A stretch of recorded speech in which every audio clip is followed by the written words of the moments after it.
আসসালামু আলাইকুম সুপ্রিয় এইচএসসি শিক্ষার্থীরা, তোমাদের বাংলা দ্বিতীয় পত্রে সংলাপ লেখার নিয়ম নিয়ে আজকে হাজির হয়েছি। সংলাপ লেখার মূলত কিছু ফরম্যাট রয়েছে, কিছু নিয়ম রয়েছে। এই নিয়মগুলো মেনটেন করে তুমি যদি লিখতে পারো তাহলে টিচার্স তোমাকে ফুল মার্কস দিবে। সো প্রথমে তোমাদেরকে কয়েকটা নিয়ম আমি শিখিয়ে দিব, তারপর সেই নিয়মের উপর ভিত্তি করে তোমাদেরকে একটা উদাহরণও দেখিয়ে দিব যাতে তোমাদের বুঝতে সুবিধা হয়। সো দেরি না করে শুরু করি। প্রথমে তোমাদের সংলাপ লেখার ক্ষেত্রে প্রথম যে বিষয়টা মাথায় রাখতে হবে সেটা হচ্ছে সংলাপের সূচনা।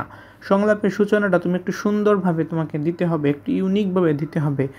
ধরো তুমি তোমার বন্ধুর সাথে কথা বলছো, বেশিরভাগ ক্ষেত্রে আমরা বলে থাকি যে হাই, হ্যালো, কেমন আছো, কী করছো। সো এই ধরনেরগুলো অনেকটা একঘেয়েমি টাইপের হয়ে যায়। সো এইটা না বলে তুমি বলতে পারো এই কিরে কোথায় যাচ্ছিস, যেমন এই আরিজ দাঁড়া কোথায় যাচ্ছিস, দেখতে পারতেছো, ও প্রাঞ্জল কেমন আছিস, নীল খেতে যাচ্ছি বই কিনতে। অর্থাৎ তুমি কিন্তু নর্মালি তুমি যেভাবে তোমার বন্ধুর সাথে কথোপকথন করো কিংবা সংলাপ আদান প্রদান করো, এইভাবে তুমি শুরুটা করতে পারো, তাইলে বিষয়টা আর একটু ইউনিক এবং সুন্দর হয়। কিন্তু এই বিষয়টা শুধু বন্ধুর ক্ষেত্রে প্রযোজ্য। তুমি যদি তোমার বাবার সাথে সংলাপ কিংবা শিক্ষকের সাথে সংলাপ তোমাকে বলে লিখতে, তখন যদি তুমি বলো যে এই শিক্ষক, তখন কিন্তু হবে না। তখন তোমাকে ওনাকে সালাম দিয়ে কিংবা একটা সম্মান প্রদর্শন করে ওনার সাথে তোমাকে সুন্দরভাবে কথাটা শুরু করতে হবে। সো আরেক জায়গা দেখো এখানে কি বলছে যে বন্ধুর ক্ষেত্রে শুভ সকাল শান্ত, কেমন আছো তুমি, এইটাও বলা যেতে পারে, বললে কোনো সমস্যা নাই।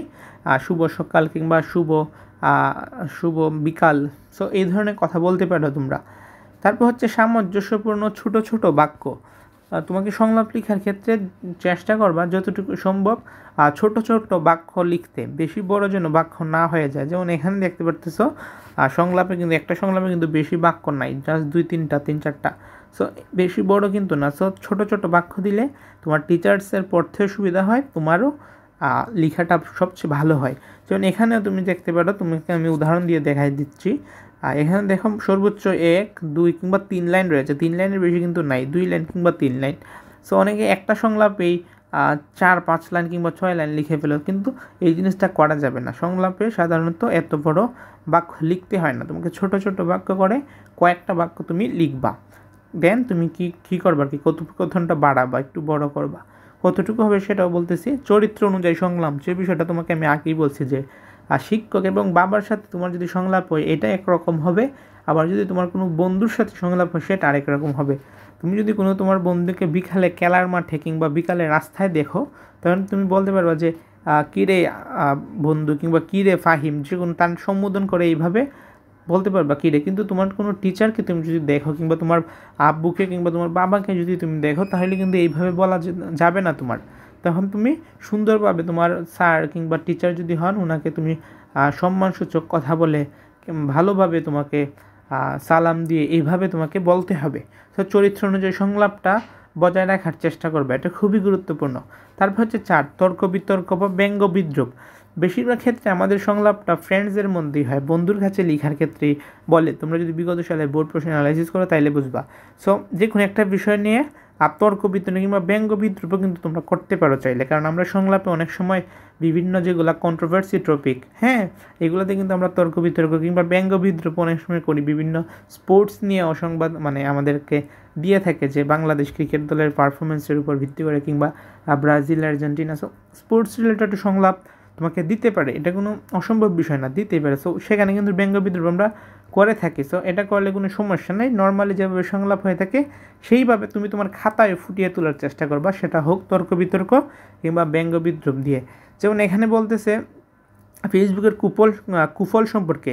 এখানে তুমি তোমার বন্ধু একটা কারণ বলতে পারে, যেমন সময় নষ্ট হচ্ছে, তুমি আরেকটা কারণ বলতে পারো। এখানে সহমত করতে পারো, যেগুলো কন্ট্রোভার্সি টপিক এগুলোতে দ্বিমত করতে পারো। অর্থাৎ ওভারঅল যেন মনে হয় যে সুন্দর একটা আলোচনা তোমাদের মধ্যে হচ্ছে। আর নর্মালি যেভাবে আমরা কথা বলি এইরকমভাবেই তোমাকে খাতায় ফুটিয়ে তুলতে হবে। তোমাদের উদাহরণের জন্য আমি দেখাই দিচ্ছি। তারপরেও অনেকে একটা প্রশ্ন করে থাকো আমাকে, কিংবা অনেকের মনে এই প্রশ্নটা থাকে যে ভাইয়া সংলাপটা কত পৃষ্ঠা লিখবো আমি আসলে। সো এইচএসসিতে তো সংলাপে 10 মার্ক। সো 10 মার্কের উপর ভিত্তি করে বলা যায় যে তুমি যদি একটা সংলাপ 2 থেকে 3 পৃষ্ঠা লিখো তাইলেই এনাফ। 3 পৃষ্ঠার লেখার কোনো প্রয়োজন নাই, অনেকে অনেক বেশি পৃষ্ঠা লেখে, প্রয়োজন নাই। আবার 2 পৃষ্ঠারও কিছু কম লিখতে পারো, তবে 1 পৃষ্ঠার চেয়ে বেশি লেখাটা আমি বেশি প্রিফারেবল মনে করি, ভালো সবচেয়ে। সো 2 পৃষ্ঠা কিংবা সর্বোচ্চ 3 পৃষ্ঠা তুমি লিখতে পারো, এর উপরে যাবা না। সো যে টপিকগুলো বললাম বেশি আহামরি কোনো বিষয় না, সংলাপটা বেশি আহামরি কোনো বিষয় না। তুমি জাস্ট সুন্দরভাবে একটা সূচনা দিবা, তারপর আস্তে আস্তে কথাটা একটু আগায় নিয়ে যাবা, একটা বিষয় সিলেক্ট করবা। সিলেক্ট বলতে বলা যায় না, যে বিষয়টা তোমাকে পরীক্ষার প্রশ্নে দিবে সেই বিষয়ে আস্তে আস্তে কথা বলবা যে এরকম এরকম এরকম চরিত্র অনুযায়ী, অর্থাৎ ক্যারেক্টার অনুযায়ী তোমাকে একটু কথার ফ্লোটা ঠিক রাখতে হবে। তুমি তোমার বন্ধুকে তুইও বলতে পারো, কোনো সমস্যা নেই, কিন্তু তোমার টিচার্সকে তুই বলতে পারবা না, তুমিও বলতে পারবা না, আপনি করে সম্বোধন করতে হবে। তারপর হচ্ছে তর্ক বিতর্ক, যদি কন্ট্রোভার্সি কোনো ইস্যু হয় স্পোর্টস রিলেটেড কিংবা এরকম কোনো কিছু, তখন তুমি তর্ক বিতর্ক করতে পারো, ব্যঙ্গ বিদ্রূপও হালকা করতে পারো। আবার যদি মনে করছো দুইজনই সহমত, তুমি সহমত করে আরেকটা বিষয়ে তোমাকে তুমি বলতে পারো। যেমন এখানে বলছে যে ফেসবুকের কুফল সম্বন্ধে এক বন্ধু বলতেছে এইটা সমস্যা, আরেক বন্ধু বলতেছে এইটা সমস্যা। সো এইভাবে কিন্তু তুমি তোমার সংলাপটা শুরু এবং সমাপ্তিতে নিয়ে যেতে পারো। সো যে বিষয়গুলো বললাম এগুলো মাথায় রেখে তুমি যদি একটি সংলাপ লিখো একদম পরিষ্কারভাবে, হাতের লেখার বানান টানান সব কিছু ঠিক রেখে, কারণ বাংলা বিষয়ে কিন্তু বানানটা ফ্যাক্টস তোমরা জানো। সো এগুলো যদি পারফেক্টলি লিখতে পারো, নিয়মটা দেখাই দিলাম, সব কিছুর আশা করি উত্তর তুমি পেয়ে গেছো এই ভিডিও থেকে, তাইলে টিচার তোমাকে ফুল মার্কসই দিবে, আশা করি 1 মার্কসও কাটবে না, 9 থেকে 10 মার্কস পাবাই। সো আজকের মতো পর্যন্তই। তোমার ভিডিওটি ফ্রেন্ডসদের কাছে শেয়ার করে জানিয়ে দিতে পারো। যারা এখন পর্যন্ত ভিডিওটি দেখছো তাদেরকে অসংখ্য অসংখ্য ধন্যবাদ। আর আমাদের চ্যানেল যদি নতুন হয়ে থাকে বলো যে চ্যানেল সাবস্ক্রাইব করে রেখো পরবর্তী সমস্ত আপডেটের জন্য। আজকের মতো এই পর্যন্তই, আল্লাহ হাফেজ।